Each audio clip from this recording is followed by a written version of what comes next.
It was just past midnight when I felt the lightest tap on my arm, soft, hesitant, almost like a whisper in the dark. I stirred, still half asleep, my mind cloudy from a long and draining day. And there he was, my son Liam, standing beside my bed in his pajamas, clutching his little stuffed dog, the one he's had since he was a toddler. At first, I thought he'd had a nightmare. He used to do that when he was younger, come into my room for comfort, snuggle close for a few minutes, then drift off again. But this night, something about it felt different. I could sense it before either of us said a word. He wasn't crying. He wasn't scared. He was just quiet. Too quiet. His eyes didn't have the usual sleepiness, instead, they were wide, watchful, almost searching my face for something. I sat up slowly and asked if everything was okay. He nodded. But then, without saying a word, he climbed into my bed and curled up next to me. That's when I felt the tension in his little body, stiff, like he was holding something in.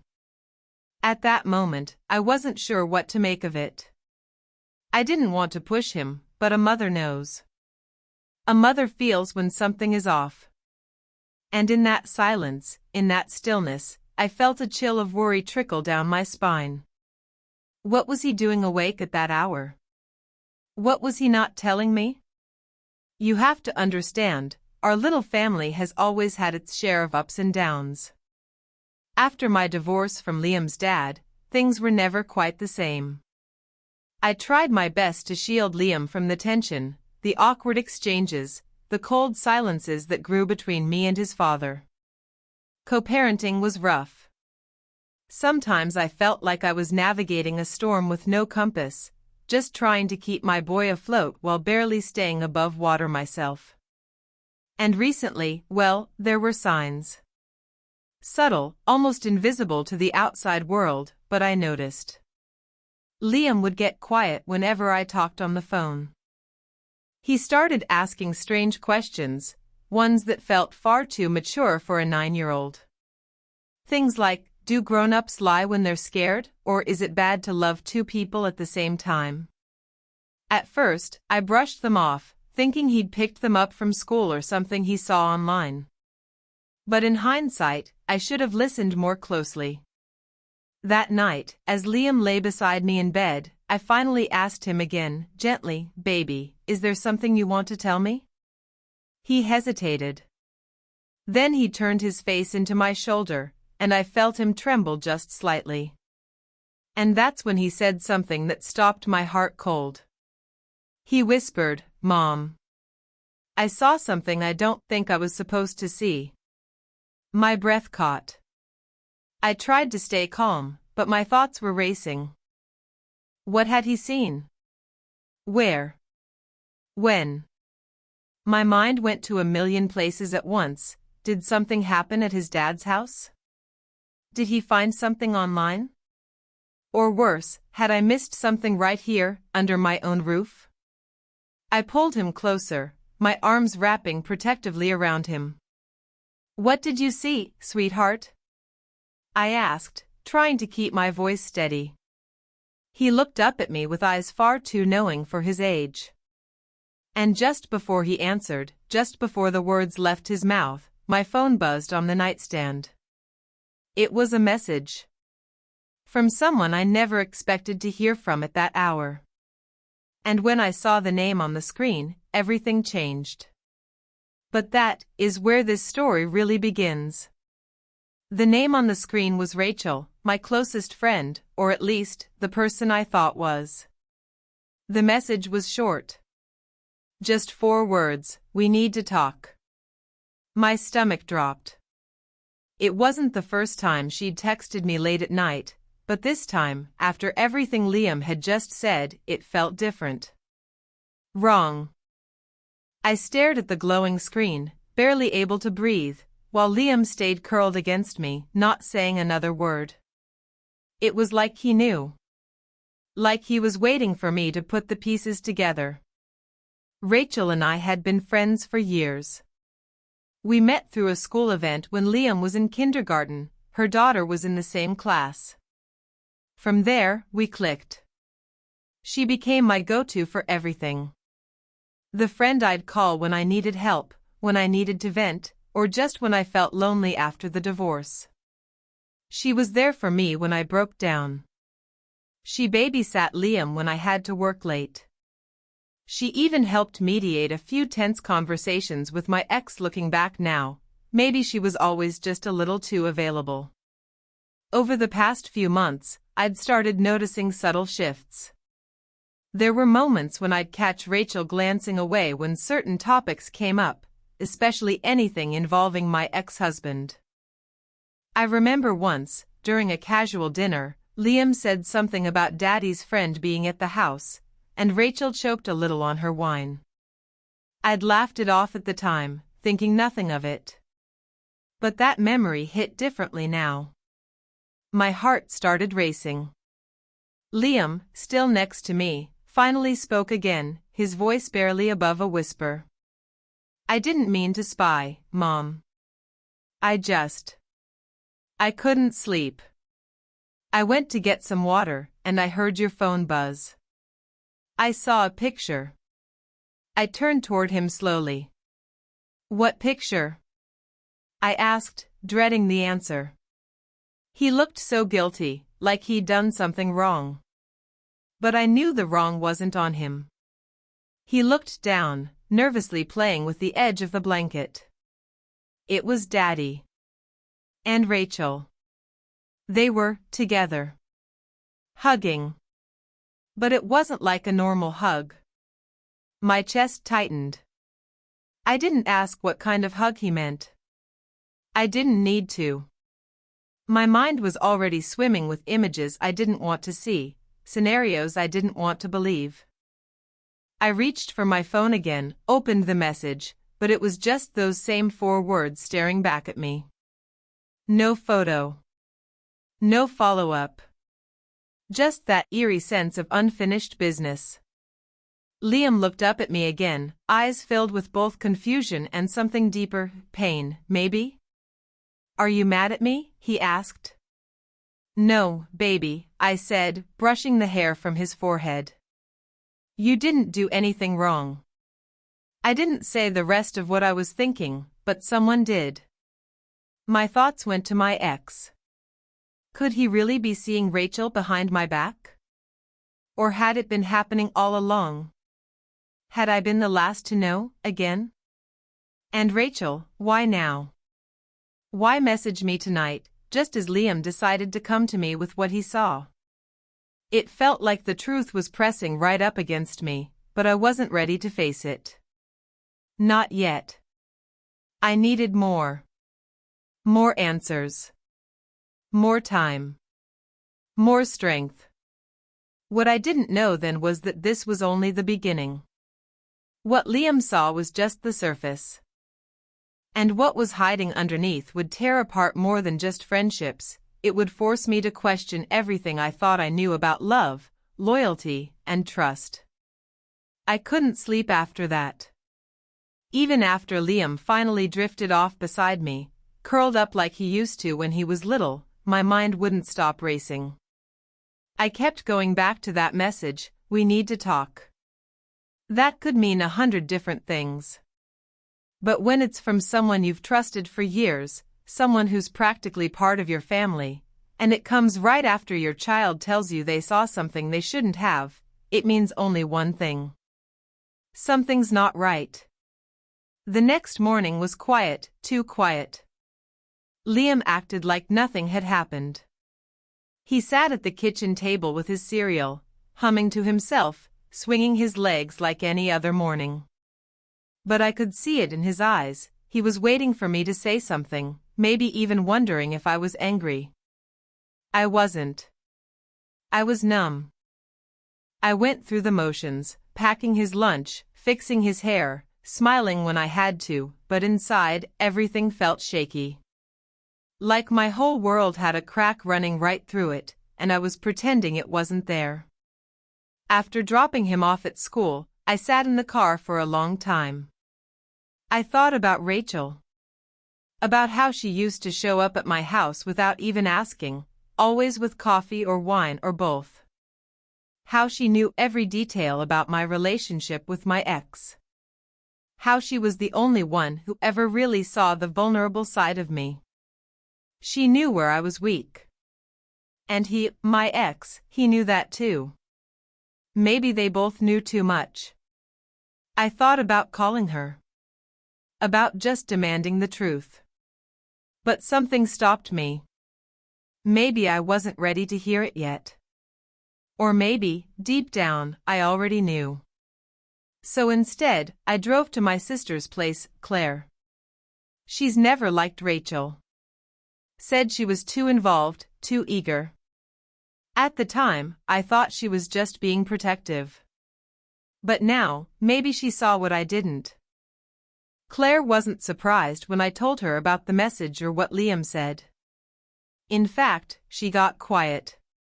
Then she said something I'll never forget. It's not just about them, you know. It's about how long they've been waiting for you to look away. I didn't understand what she meant at first. But it hit me later, this wasn't new. This wasn't a sudden betrayal. This had been building. Slowly. Carefully. And I'd been too distracted, too trusting, to see it. And that's when something else came back to me, something I'd buried months ago. A voicemail I'd received late one night from an unknown number. A woman's voice, whispering my name, then cutting off. At the time, I thought it was a prank. Now I wasn't so sure. Because maybe the betrayal didn't just start with Rachel and my ex. Maybe someone else had been watching it unfold all along, waiting for the right moment to reveal everything. That night, I couldn't shake the feeling that something was closing in. Every noise in the house made me jump, the ticking clock, the creak of the floorboards, even the wind brushing against the windows. Liam had gone to bed early, and I was alone in the living room, holding my phone like it was some kind of ticking bomb. I kept staring at that same message from Rachel, reading it over and over again. We need to talk. But she hadn't followed up. No calls. No texts. Just silence. I opened my old voicemails and scrolled until I found the one I had almost forgotten. The timestamp said it was from 5 months ago. I hesitated, thumb hovering over the play button. My heart thudded in my chest. And then I played it. The voice was faint, almost a whisper. You don't know the whole story. He's not who you think he is, and she's not your friend. That was it. No name, no details. Just that. At the time, it made no sense. But now, every word felt sharp. Personal. Like someone had been trying to warn me before any of this even started. My fingers were shaking as I set the phone down. Who sent it? How did they know? What did they know? I got up to check on Liam. He was sleeping peacefully, wrapped up tight in his blankets. I kissed his forehead and started to close the door when I saw something. A small, folded paper sticking out from under his pillow. I pulled it out slowly, unfolding it. It was a drawing. A simple one, Liam's style. It showed 3 people. Me. Him. And someone standing behind us in the distance. But the face was scribbled out. Crossed over again and again in thick, dark pencil. I felt my breath catch. This wasn't just a child's sketch. It was a message. One he didn't have words for. One he was trying to show me the only way he knew how. I clutched it in my hand and turned back toward my room, heart pounding, pulse racing. And that's when I saw the shadow move across the hallway. I froze. The hallway was dim, the only light coming from Liam's nightlight down the hall. But I saw it, clear as day. A shadow, quick and sharp, slipping past the doorway just as I turned. I stood completely still, my breath caught in my throat, heart hammering. Was it just my imagination? My mind playing tricks after all the stress? Or was someone actually inside my house? I didn't want to scare Liam, so I didn't call out. I stepped lightly into the hall, listening for any sound, footsteps, movement, anything. But it was quiet. Too quiet. My bedroom door was still open where I had left it, and nothing seemed out of place. But that gut feeling, the same one that woke me the night Liam came to my bed, was back, and stronger than ever. I crept down the hall, phone in hand, ready to dial someone, anyone, if I had to. And then, just as I passed the laundry room, I noticed something strange. The back door. It wasn't locked. I always locked it at night. Always. I stepped closer, hand trembling as I reached for the handle. It was slightly ajar, just enough for someone to have come in, or left. I slammed it shut and locked it, heart racing now. Who had been here? Was it Rachel? My ex? Someone else entirely? And more importantly, why? As I turned back, my phone buzzed again. Another message. But this time, not from Rachel. It was from a number I didn't recognize. Check the mailbox. Before it's too late. That was all it said. I stared at it, chills crawling up my arms. My head was spinning now. Someone had been watching me, maybe even inside my house. And they weren't done. Whoever they were, they wanted me to find something. And if what Liam saw was just the beginning. I was starting to think the real story was something far, far darker than I ever imagined. I didn't wait until morning. I grabbed my coat, slipped out the front door, and made my way to the mailbox, the cold night air biting at my skin. The street was silent, not even a breeze. My hands trembled as I pulled open the small metal door. Inside was a plain envelope. No name. No return address. Just my house number written in shaky black ink. Back inside, I locked the doors, checked on Liam, and sat at the kitchen table. I opened the envelope slowly, heart pounding in my ears. Inside were photos, grainy but clear enough. Rachel and my ex together. Intimate. But the dates, that's what hit the hardest. These weren't recent. Some were from over a year ago. While I was still trying to fix my marriage. While I was still trusting her with my heart and my home. Then, tucked behind the photos, was a single note. Typed. No signature. He lied to you. So did she. But they weren't alone. I stared at those words, confused, until I flipped the last photo over. On the back was a name I hadn't heard in years. My ex's old co-worker, David. A man who had once been a friend to both of us before he suddenly vanished from our lives. Fired, allegedly. But now it made sense. He was the voice in the voicemail. The warning I ignored. He'd been watching, trying to tell me the truth. And now, after all this time, he'd handed me the proof. I thought that was the end of it. But as I turned off the kitchen light and headed back to bed, my phone buzzed once more. This time, it was a photo of Liam, taken through his bedroom window. Just minutes ago. And now, the real fear began. My heart nearly stopped. I rushed to Liam's room, flung open the door, and found him still asleep, undisturbed under his covers. I checked the window. Locked. But someone had been out there. Watching. Close enough to take a picture, close enough to make sure I knew they were there. That night, I didn't sleep. I sat by Liam's bed until the sun came up, holding on to the final pieces of a truth I never saw coming. The betrayal from Rachel and my ex, painful as it was, wasn't the end. It was just the surface. The deeper truth was how long someone had been trying to warn me.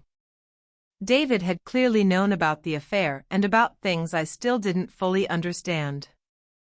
Why now? Why send the photos after all this time? Maybe he wanted closure. Or maybe he knew things were about to spiral further. I filed a police report that morning, handed over the envelope, the messages, everything. We installed cameras around the house, changed the locks, and I took some time off work to focus on Liam. He never mentioned the photo under his pillow again, but I kept it in a drawer, just in case. Rachel and my ex never denied anything. They didn't even try to explain. That silence told me all I needed to know. What this whole thing taught me is that betrayal doesn't always come loud and obvious. Sometimes it creeps in quietly, wearing the face of someone you trust. And sometimes, the people we think are gone, are the ones trying hardest to protect us.